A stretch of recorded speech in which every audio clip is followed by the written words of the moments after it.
Good afternoon. Twice does it. Thank you. It was less than 4 months ago that today's speaker, Peter Zilahy, was here. He is, by the way, a prize-winning Hungarian author. He was here to brief us on the Syrian refugees pouring through Europe, wave after wave, and the various European responses to their coming through. They come to seek asylum, for the most part from unlivable conditions, ranging from the threat of death by armed warfare and, yes, even starvation. They are civilians, many of them families. People don't leave their native lands in such throngs for trivial reasons. They leave out of fear and desperation. They leave to save their lives and to offer their children the promise of a better future, including the freedoms that we take for granted. That said, is Europe prepared to receive them in such numbers and offer them those freedoms? Do Europeans feel overrun, startled, and unprepared economically, socially, and politically? Countries vary in the ways they cope with the onslaught, according to their values, their capacities, and their respective immigration policies. Peter's talk in November was titled Asylum or Fortress? Where is Europe heading? Today, 4 months later, having been back to Europe in the meantime, he will give us an update. His question today is not encouraging. He asks, can it possibly get worse for Europe and the Middle East? Is there any cause for optimism? I hope the respective answers are no and yes, but don't count on that. Welcome back, Peter.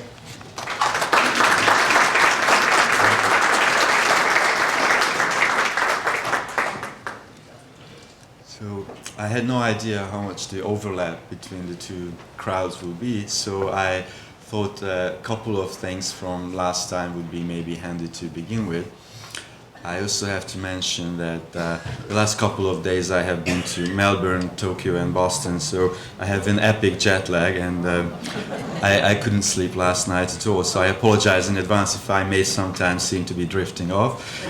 Best not to look at me, just listen to the voice. I try to keep it together. So last year when I was here I pointed out that the crisis is about identity.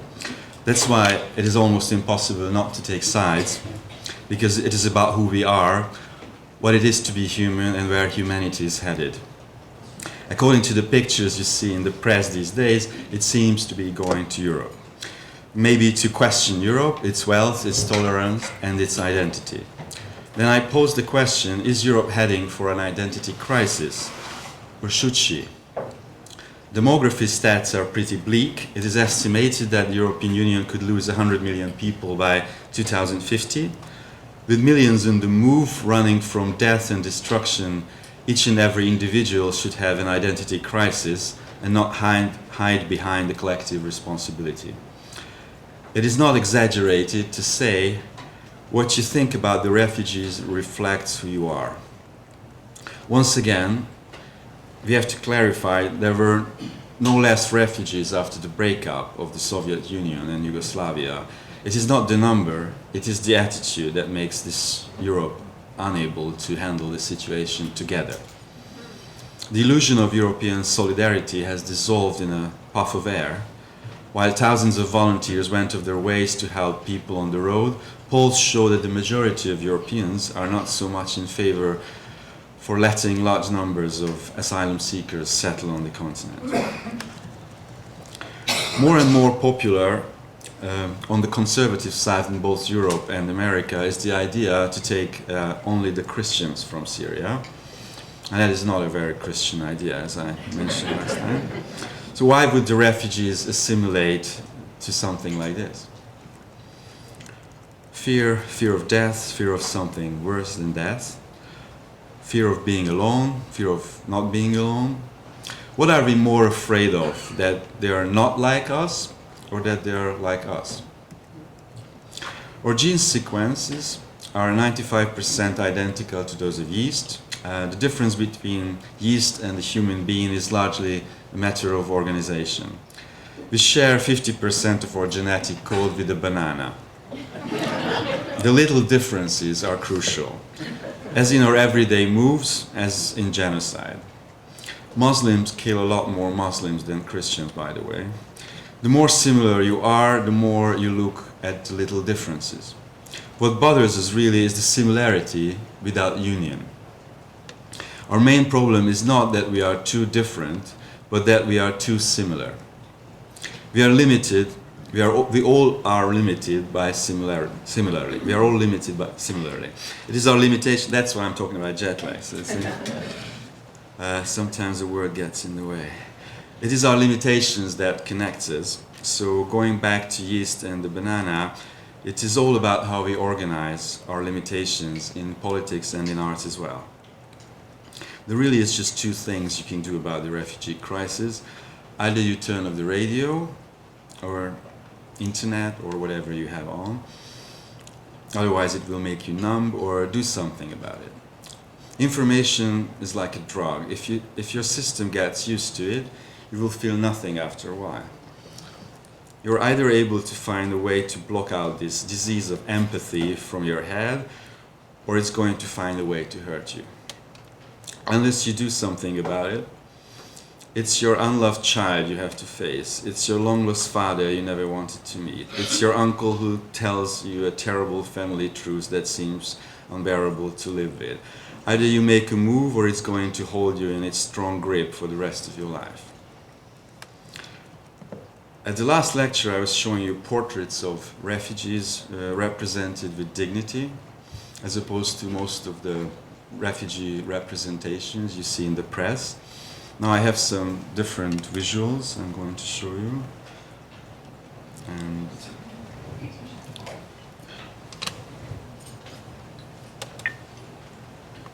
right, this is one of them. So a Danish journalist decided to represent each civilian killed in Syria by tiny little dots. So there's 9,801 women,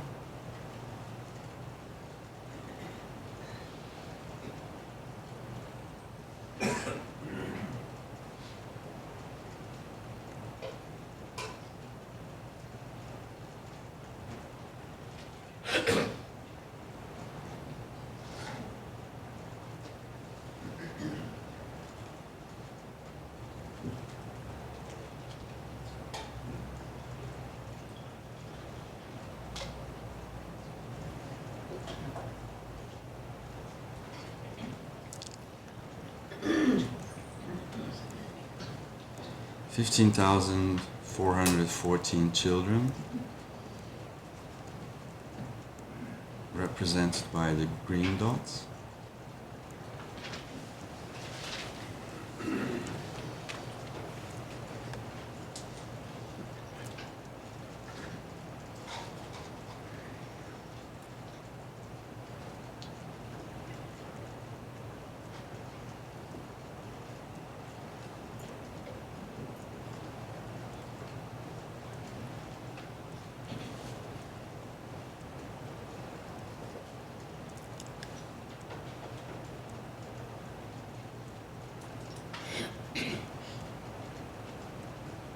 Do we have time for this, you ask yourself?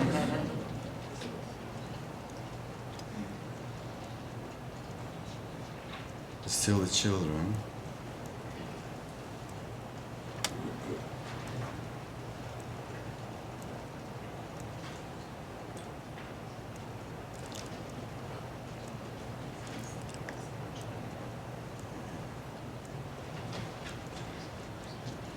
And then you have 66,785 men.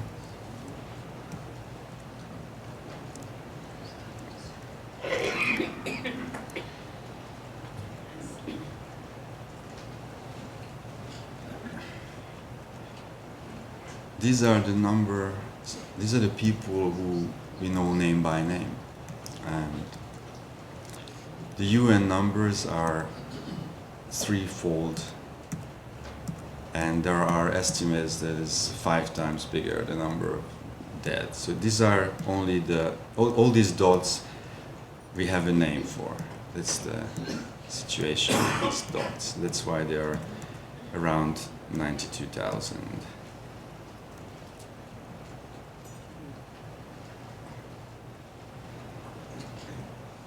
I should just scroll into it, you would think, but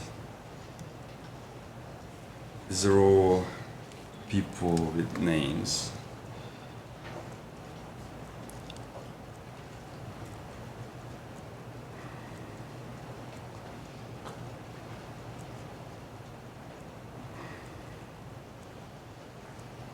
It also took a long time to kill all these people.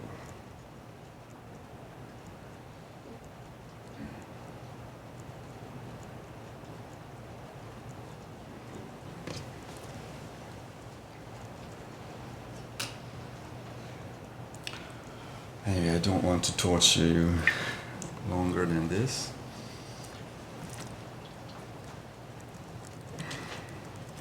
Originally, the first lecture was going to be more like an introduction about the refugee crisis, and the second lecture was more like an analysis and partly discussing terrorism too, and how they get connected and how they are not. But obviously the terrorists had no idea of my plans for Scranton University, and just before I came, the Paris attacks took place.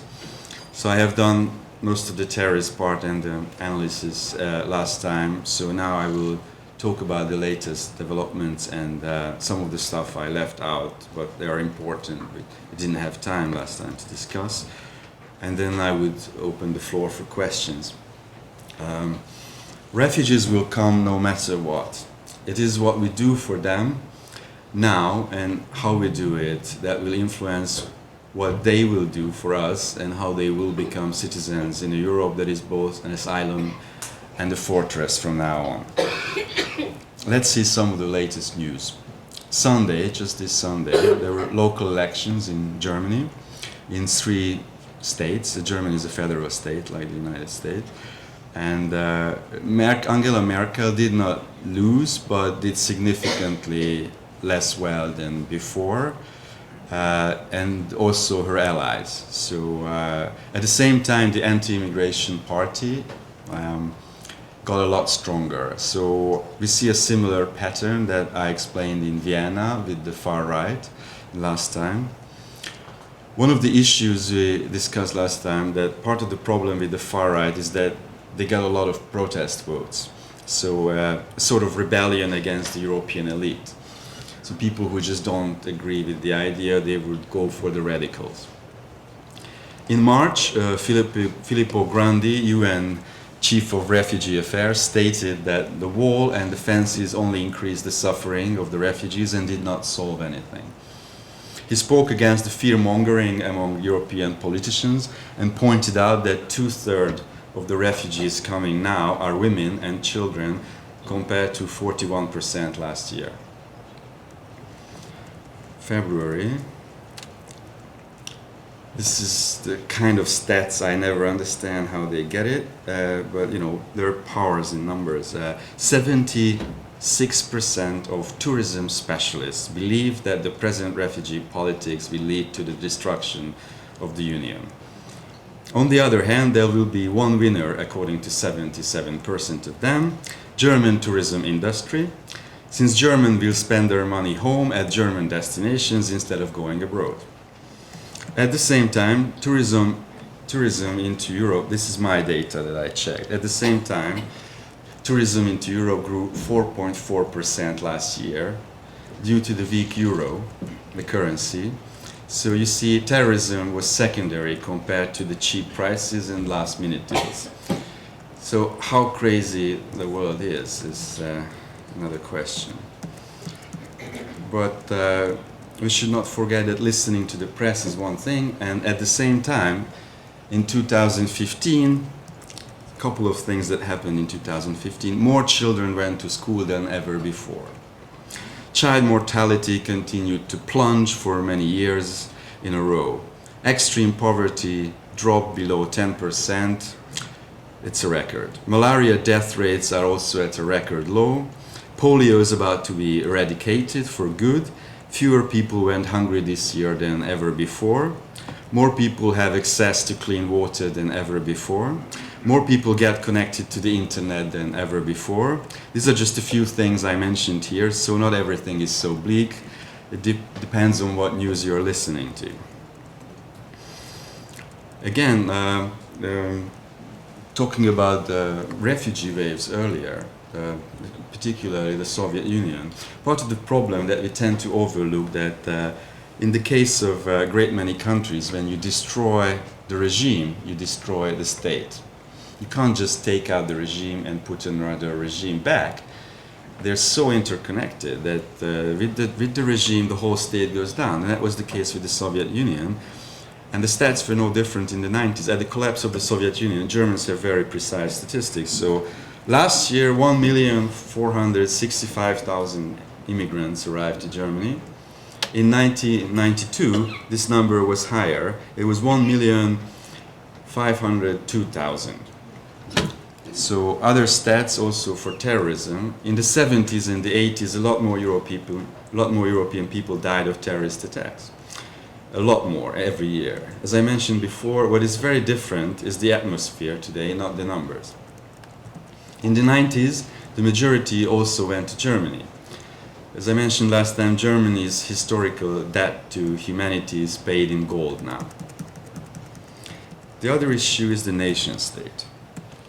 The British economic historian Alan Milward argued against the thesis that European integration would break up the nation state. Indeed, European integration re-legitimized the nation states. Since one of the outcomes of the Second World War was the collapse of the nation state, integration brought back the legitimacy to these nation states. This was generally the case since about 10 years ago with the success of European integration in Central Europe, which highlights the fact that many of the problems that we face today are not a result of failure, but a result of success. What we have here is three accidentally overlapping problems. The euro crisis with the weak currency, the refugee waves fueling nationalism, and the unlucky timing of the British referendum. Together, they're able to create a seemingly bigger mess. Wolfgang Schauble at Davos argued for the long run, we have to create a new Marshall Plan for North America and the Middle East to bring lifestyle differences closer. As you know, the Marshall Plan was, after the Second World War, that was a system that created Western Europe and one side of the Iron Curtain. There's also another theory which is called the desperate EU with a mini Schengen custom zone that would have different rules for the core countries with the highest economical potential and population density. There is no real interest for this, and it is unlikely that the EU will go down. But what is possible, and it is getting clearer and clearer, is that the French, Benelux, German axis rules. On the other hand, the stronger countries need the rest of Europe to stay strong. So it is unlikely that the European Union will disappear, and it's also unlikely that this crisis will take away all the stuff that was built up. But the way it has organized itself has to change because it's too vulnerable to politicians using the situations for their own interest, and very clearly the extreme radical parties are getting stronger if we are going with the same kind of system and attitude. So there was another thing that I wanted to mention. Oliver Roy, the world-renowned specialist of Islam and the geopolitics of the Middle East, has developed a third way of understanding globalized jihadism. The two general ideas that were on the table were the liberal left ideas that are connected to colonialism, that because we were there, because we have done all these things, the states went off their natural courses, and simply that causes this domino effect that is still happening today, and that's why all the problems are happening, and that's why radical Islam and terrorism is taking place. And the right-wing idea is the clash of civilizations, that we have Islam and Christianity, and they're just too different, and they cannot really work together, and that's the core of the problem. Now, according to Roy, the underlying cause is a deep generational fracture. So young men in their 20s and 30s committing mass murder and suicide in the name of Allah are extreme manifestations of generational nihilistic youth revolt. That is more about the Islamization of radicalism than the radicalization of Islam. It looks more like a 68er angry youth movement in the eyes of Muslim communities, like the Baader-Meinhof revolutionaries who wanted to take revenge on their parents. The idea was that the parents' generation of Nazi collaborators, or they wanted to get away from, and the same way young jihadists see their parents as collaborators. Or you may also compare it to the 19th century French anarchists who vowed death to all the bourgeoisie. Today, young radicals speak of infidels instead of the bourgeois. If racism and social exclusion were the factors that pushed young people towards violent radicalism, there would be tens of thousands of jihadists instead of the hundreds who left France for Syria today, for example. We cannot say that Saudi society is turning more fundamentalist or more jihadist, but there are hundreds of young guys from well-off families who, after having a good life, just went for jihad. Radicalism is what really attracts these young people. Many of the terrorists had no religious life at all. The Abdeslam brothers from the Paris attacks sold alcohol in their cafe. This guy joined ISIS because it was the strongest narrative on the market. You're sure to make the headlines. They shout Allah Akbar, but they kill much in the same way as the Columbine killers. They have the same motivations: frustration, narcissism, nihilism, fascination for death, and suicidal attitudes. As for suicide attempts, I looked at the stats a little bit, and according to the numbers, 20 or more million people attempt suicide every year, but less than 1 million die. Many of them will try again. But this is not the case with suicide bombers.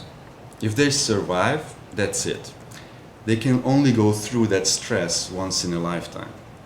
Most of them don't even remember what happened to them. These are mostly kids from good families. There is also the social aspect in some regions. For example, in Gaza, suicide bombers are very respected. If you manage to kill yourself, they put your picture outside your house, they light candles for them, they give money to the family, so there is that too. They look at you that you died for the community in a struggle against the enemy. So I wonder how many of you were thinking about the riddle that I asked you last time, the picture, which would now probably the right time to show it again. Can we have the lights? So this was the road sign I photographed just before the war. It was before the river crossing of the Euphrates, which was one of the rivers that, were the borders of Mesopotamia, were the cradle of civilization. And not very far from Raqqa, the present-day capital of the Islamic State. So I would like to ask you if you have come up with any ideas concerning that. This was kind of the homework. I was counting on.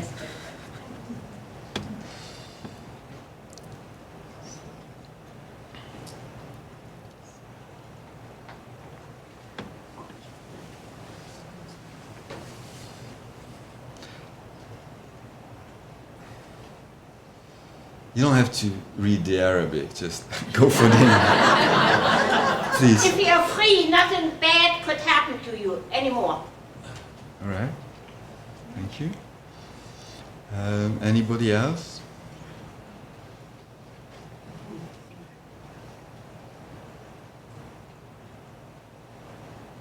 Please. Be free of your sins, because if you die crossing the river, you're going somewhere. I just can't hear you very well. I'm sorry. Be free of your sins, or make sure that your conscience is So, clear so before like, crossing. yeah, like a cleansing, like free your sins, right? Thank you. Please, in the back. Because you can read it, eh? This is a mistranslation. It's a mistake. Because the Arabic sentence, which is translated in English, the Arabic sentence said that you should not cross unless the road is like empty. Quiet. Unless the road is quiet. The mistranslation for empty road is... No, I'm going to explain the picture. That was not the question. I'm sorry, but it's just... Well, it's a question if it's a mistranslation, because there aren't, it could be a poetic freedom as well. Arabic is very poetic. But I just go back to my notes. And so you can go on several levels to it. So you could say literally, quite literally, don't cross before quiet, but wait for quiet to cross. So it's kind of, this interpretation would be more like a kind of safety feature, like a normal road sign with a little poetic, extra, or with more explanation and more clearly, don't cross the road before it's quiet, but wait until it's quiet to cross. And that's one of the interesting things about that is that I couldn't help noticing, just walking to this building, there was a sign on the gateway of one of the university buildings, a quote from John: "You will know the truth, and the truth will make you free," which is the typical Gnostic sentence, this combination. And the form of this road sign is also very typically the same, because this is the area where all this stuff comes from. This is where Christianity comes from. So even the road sign is very biblical.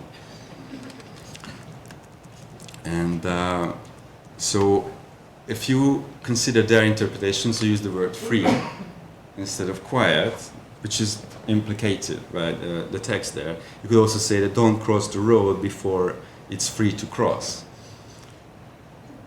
And that would be, again, a similar structure than the quote of John, the biblical quote of John on the building at Scranton.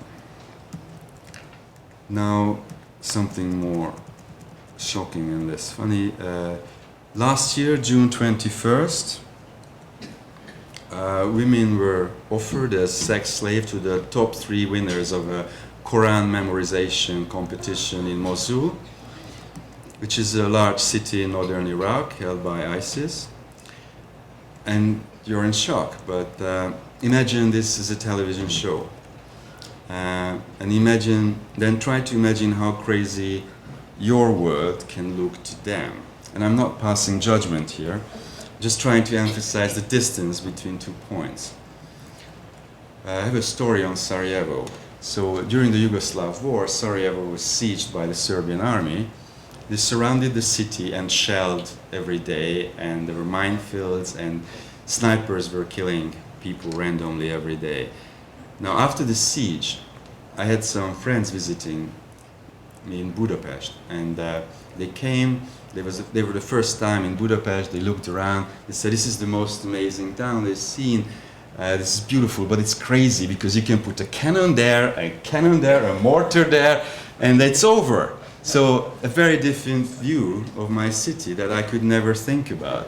It really depends, the viewpoint really depends on the lifestyle you're living and the way the world is put together in your head. For them, to live in a place like that, they would not be comfortable because the Serbian army can come any day and put cannons there and then just bomb everything to smithereens. So that's how they looked at my city, and that's what I'm trying to explain, that if you live in a constant war surrounded by minefields, normal life can look pretty crazy.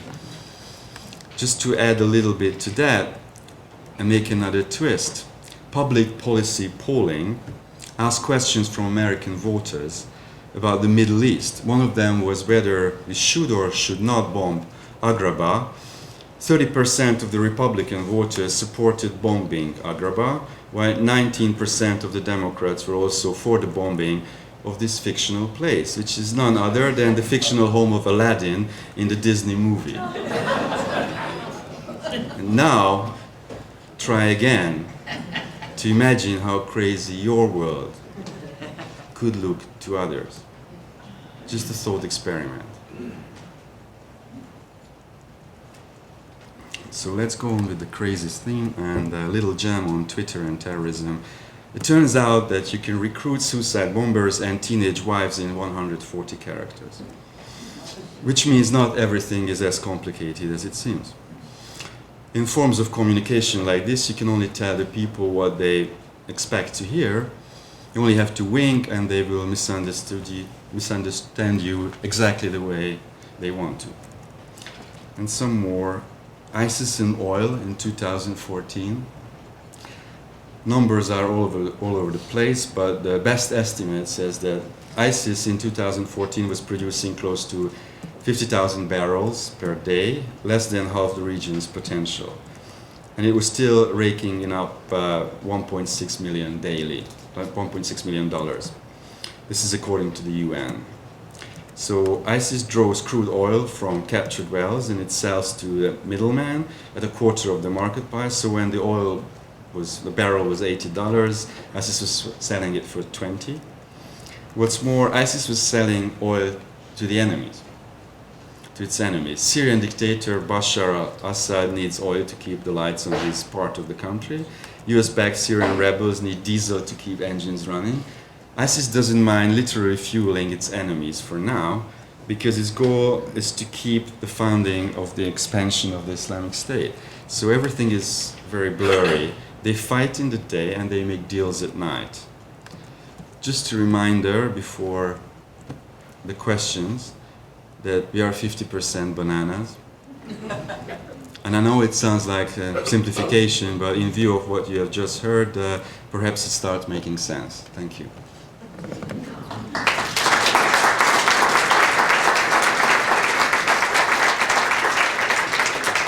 Please. What is the full name of Roy? Describe the terrorist. Olivier. I just thought it. Yeah, I just go back there exactly for you. Roy Olivier, I suppose. He's a scholar in Florence. Thank you. Just want to be absolutely correct. But yeah, Olivier Roy. Yeah.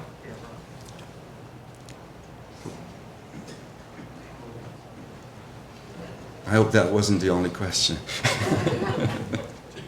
Please. There was a hand there? No, No. Just I'm not gonna like this question either. How do you spell his last name? Roy? Yes, R-O. R-O-Y.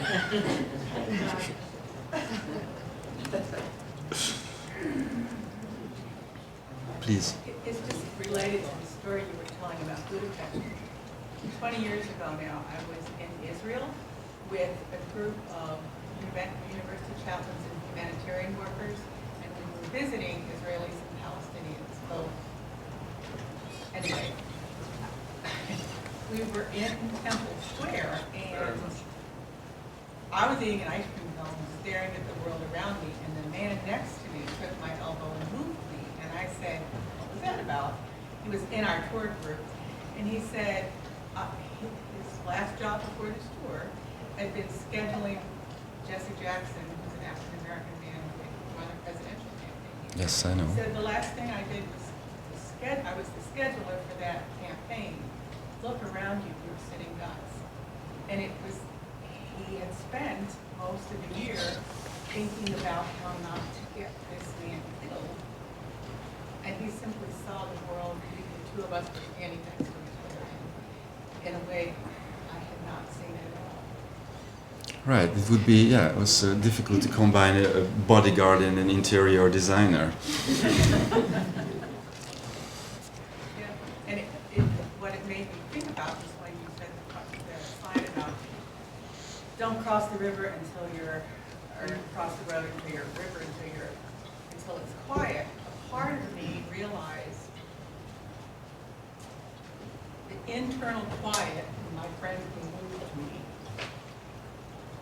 His internal quiet understood a readiness to confront violence and suffering as a daily reality in a world, in a way I didn't, because internal quiet within him had seen that every day as a real possibility and was willing to move forward anyway. And I had nothing in my life had brought me to that level. Quiet. I don't know if I've told you across. Right, but the question is the bodyguard, the job is not to really push you out of the frame, but take the bullet for you, you know? It's like, so it's like to jump in front of you.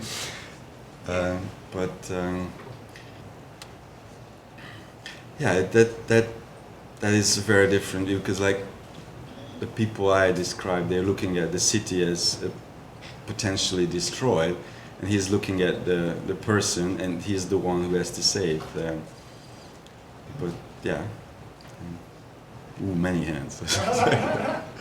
Please. Can you talk a little about, early on in your speech you talked about how many of these same situations were worse in the 70s and 80s, but we see it through a different lens. Yeah.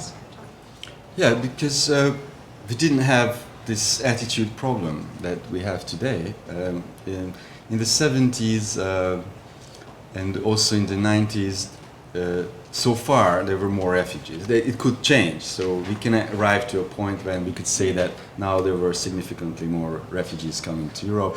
There have been more than 10 million people misplaced in a country of 23 million. A larger part inside the country, but like over 4 million outside the country. These numbers, compared to the breakup of the Soviet Union, is still not that big, but it's a big number. And also we don't have the Cold War anymore. We don't have the euphoria that was just after the Cold War that united the people very much. We don't have Germany trying to unite, like the refugee part of Germany with the Marshall Plan part of Germany. We don't have a lot of things, and we also have a couple of crises that's going on at the same time, and we also have much stronger radical right-wing parties. All that, and also the media attention, it kind of creates a very different situation in attitude. We have much stronger right-wing parties today? Is that what you're saying? We have, in 2000, Austria had kind of, like over 20%, but now that's normal. That was like a shocking number then. That can happen in Denmark, in Holland, in France any day, and that's not Eastern Europe. So we do have a radicalism. Yeah, sorry. So, are you trying to say, which is the wrong way to ask, are you trying to say that some of the reaction today is because the refugees don't look the same as the local people, don't practice a similar religion, or is it an economic issue where Europe feels there's a combination of things. For example, in the 70s it was too close to the 60s, and in the 60s there was still this belief that the elite can rule, they can lead the masses, which is gone today. Today Trump can lead the masses and whatever. That was not the case in the 60s. In the 60s you needed leaders who would tell the people what to do, and there was a kind of a mutual understanding that some people just cannot say complete, bananas, and that's not the case today. And there's media attention together with it, and that's one of the things. So the 70s is that. In the 90s, we really had a political situation which, in a way, again, we can say a lot of people had to shut up because it was very progressive. Things were happening. Europe was uniting. Germany was uniting. And the Soviet Union was the symbol of the Cold War was breaking up, so we should just take all these people, and not necessarily colors, because Soviet Union is not particularly white. It's every color. It's a transcontinental state. The majority is, right? But Syrians is there's a lot of Christians, and Christianity was born there. So the argument of not taking Syrians is also very vague. And I've been to Budapest, so if just looking at refugees, you would see all kinds of people, but a lot of refugees would not look any different from us, and would not be dressing any different from us, and they would be speaking several languages, and they would have very good jobs. They would be highly trained. I'm not saying all of them, but like a lot of them would totally qualify for like sitting in this room and nobody would notice. Yes, please. This 2015, I think the majority of Western Europe were accepting the refugees graciously with love and concern. And since Christmas and New Year's, things have switched. What do you see will happen this year to, for example, Sweden, who was taking so many refugees in Germany, and what's going to happen to these poor people that are sitting on the border in Greece, waiting for their 90 people count to go through? And it just sounds so horrible. Well, I don't know if there's more love in one country or the other, and it's more like governments that really make a difference. If your government is telling you you should fear these people because they bring disease, they're gonna take your job, and there are terrorists among them, and there is later on even the French Secret Service will confirm that some of the terrorists came through Budapest, and they were picked up at the railway station where I was protesting with my daughter. Then, you know, you just, yes, the government said so. So it does depend, and one of the major problems is that European politicians are really playing out this thing. They using the sufferings of millions of people for making their political agenda stronger and to win the next elections. And that's what's happening on each side. The enemies of Angela Merkel, it's not about love, really. It's politics. There will always be people who would love to help, and there will always be people who would love not to help. I think we don't really change. We are who we are. Media can make it look better or worse. Governments can help people or make the worst out of, you know, cases. But I don't think it's about love and generosity. And if you have a lot of money, if you have good conditions, and if you have a government that is ready to help, then you have refugees going into the country. In other scenarios, it's less and less. And Sweden took the most compared to the size. For Germany, 800,000 people is 1%, so they can manage. And as I mentioned before, estimated European loss of population could be 100 million 2050. So we actually need the refugees. So it's actually a very good thing in many ways.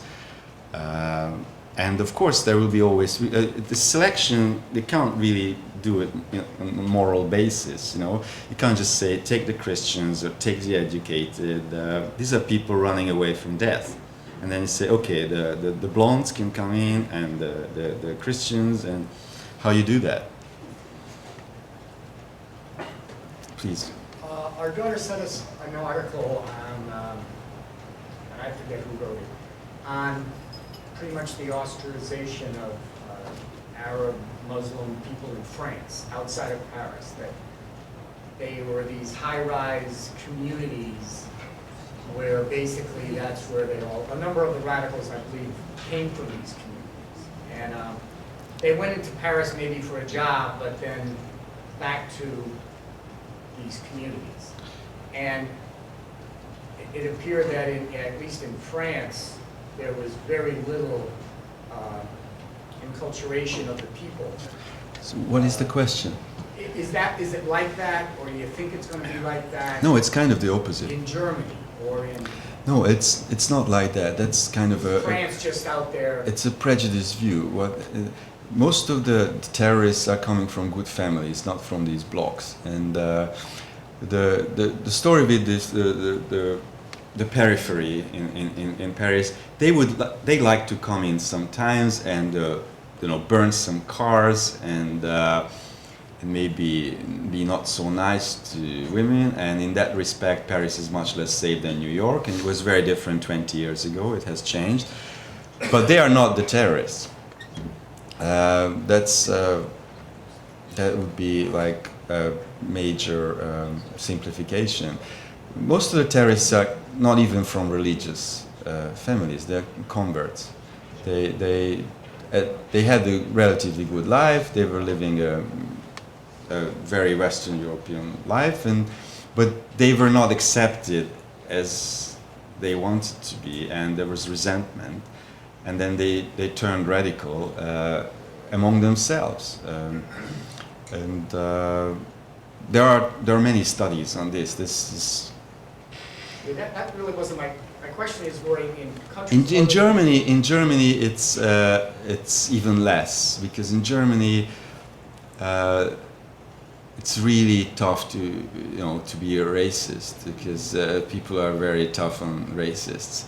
In France, it's more acceptable. In England, even more. It's just you have to be very polite. It's just the way you do it. But in Germany, you can't really do it.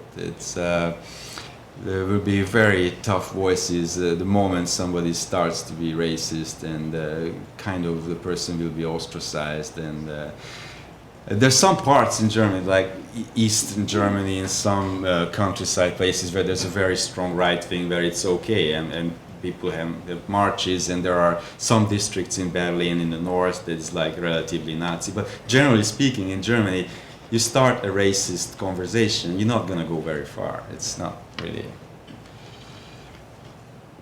the case. Please. About the dots, for what period of time? There was, sorry, it was in the beginning, it was between 2011 and 2016. But this is not the actual number. This is just the number of people with names. And where else can that be found? I just thought that was so powerful. That was in the Danish magazine Politiken. So if you just look at humans symbolized with dots, Politiken, Danish magazine, you will find. But if you want, I can give you the link if you come at the end. Yeah.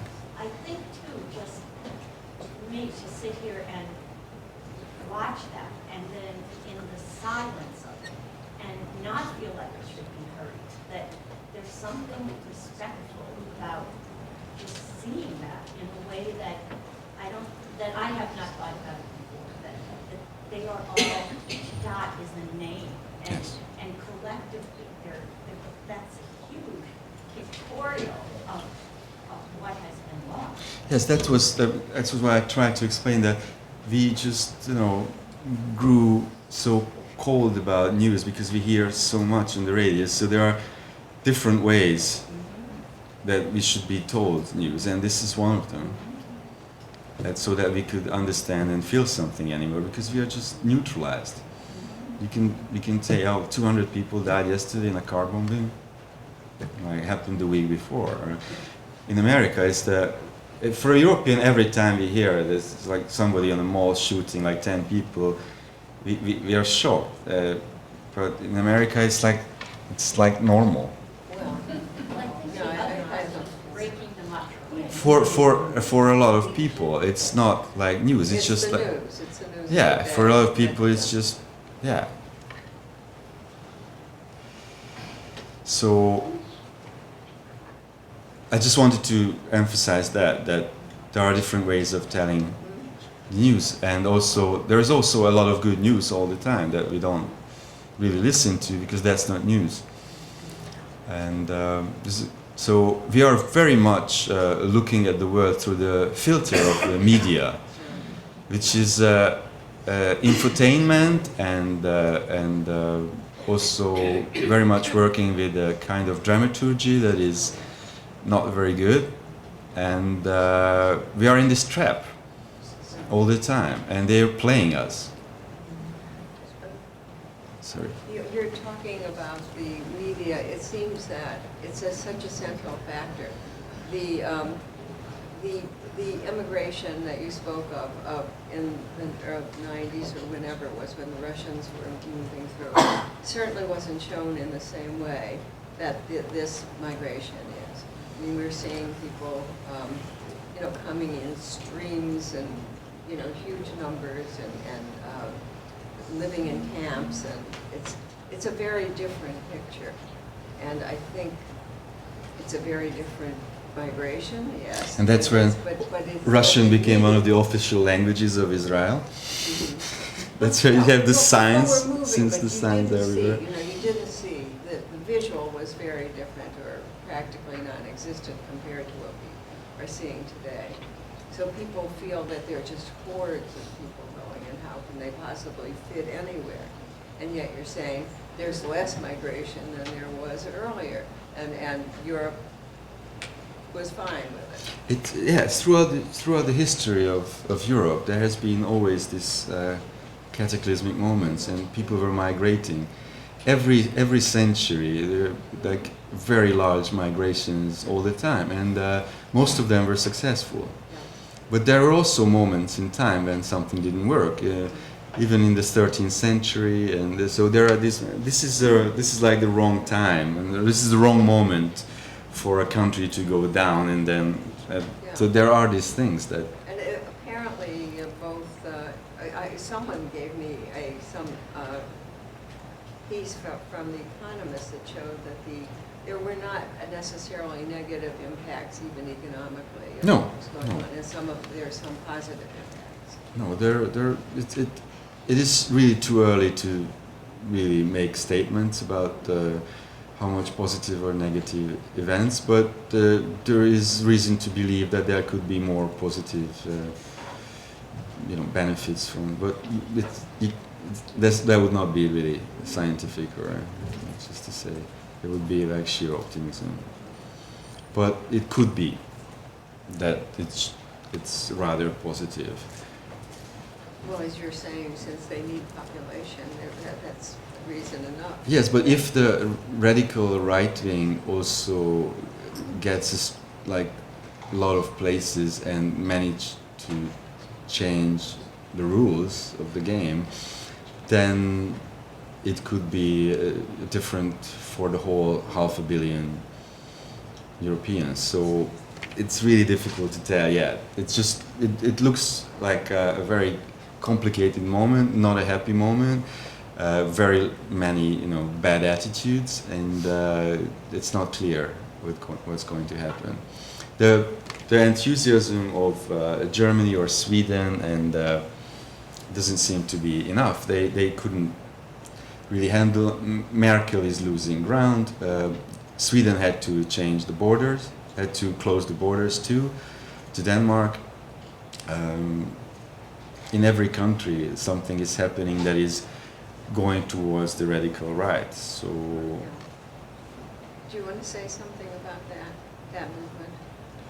Well, it's not the same everywhere. Some of them would not even talk to the other countries' radical rights. The Western Europeans are more similar and united, but they would not talk to some of their Eastern European or Central European counterparts.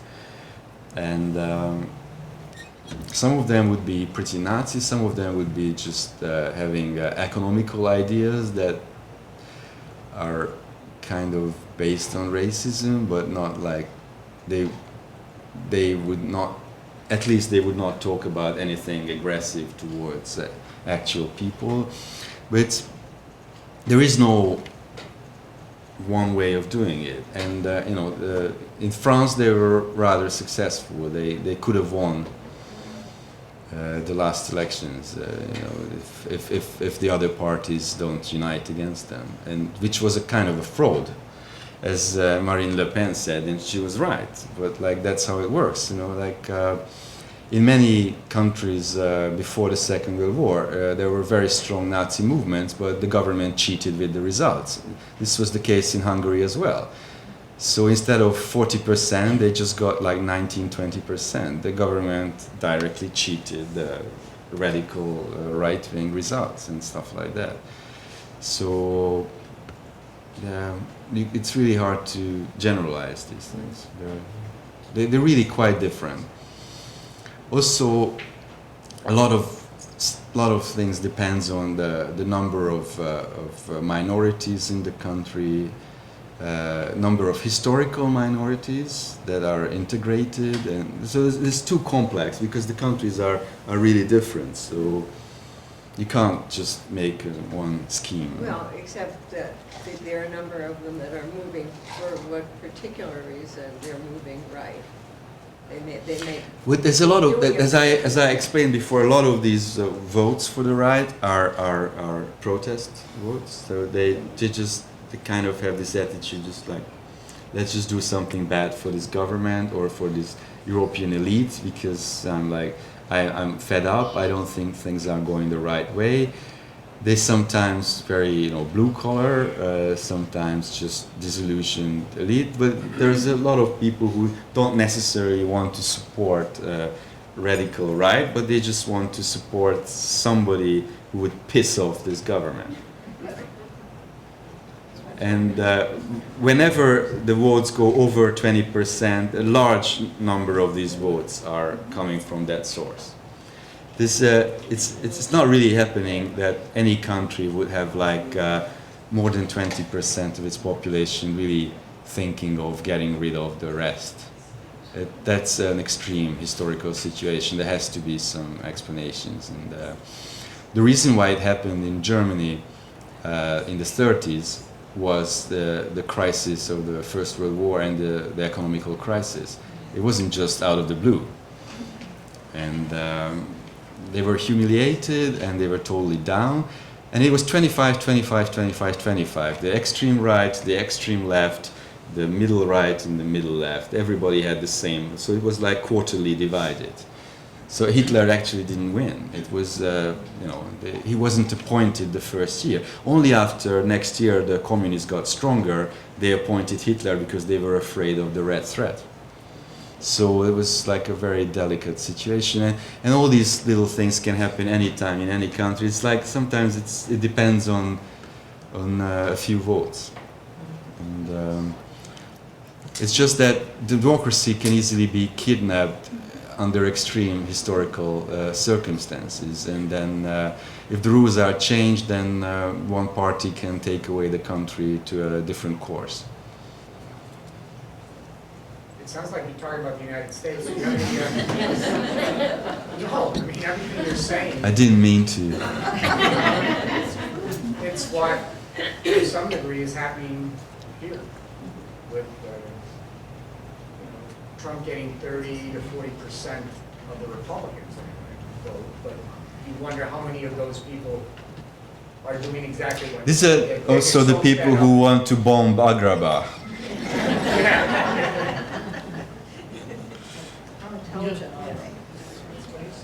Maybe we could. What is the European view of what's going on here? Well, in terms of Trump, it's kind of just looks very funny, and people are trying to laugh. But they also laughed at Reagan. It's an actor became the president. Yeah. So it's a different political scene here. Media is much stronger. Also, elections in America, it's it's going on forever. In Europe, it's 5 weeks or 6 weeks. It's and it's limited budget. Here, it's an incredible amount of money. It's going on for more than a year, and it's a very different circus. So we don't have this culture of election, and because of that, it's quite hard for most Europeans to understand this. They don't think it's normal. They don't think it's healthy. They think there's something wrong, and just they couldn't really grasp why would be so much money spent on this, and time, not just money, and and at the same time, local elections is like nothing in America. People get they don't have even opposition. They just get voted, and then they can decide a lot of things in the local governments, and which is crazy. Local elections should be really important. So there's something out of balance. More questions, please. I want to share my personal point of view with you, and I hope that you can correct me. Because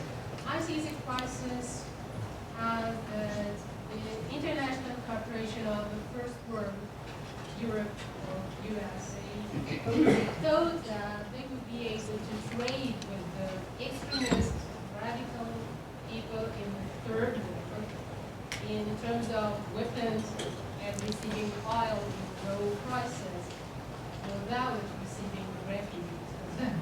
So, I don't know, this is how I see it. I see that this is how it works. It's all about money, it's all about power. But they didn't count on for the humanitarian just acted a bit, they didn't so they only see something else. So I see it like kind of poetic justice.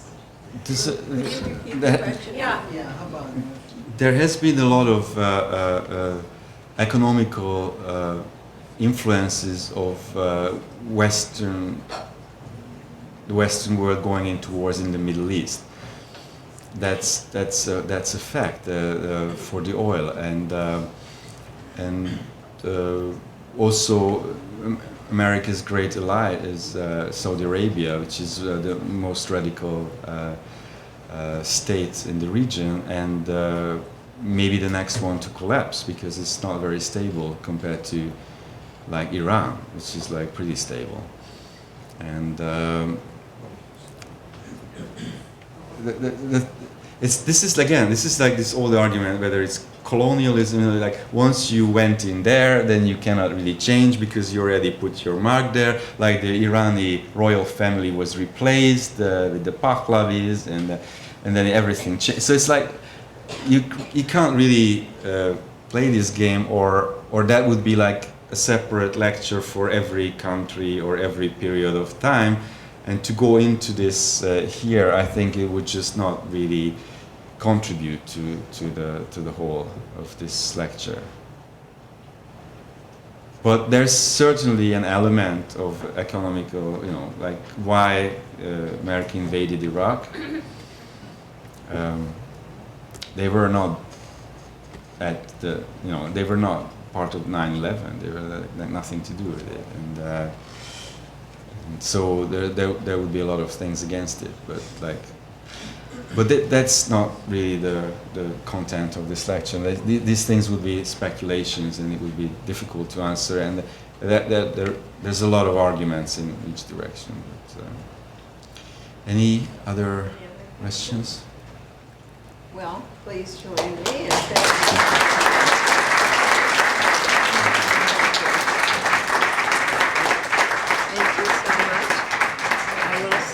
see you all shortly at our next Schemel luncheon. Thank you for coming.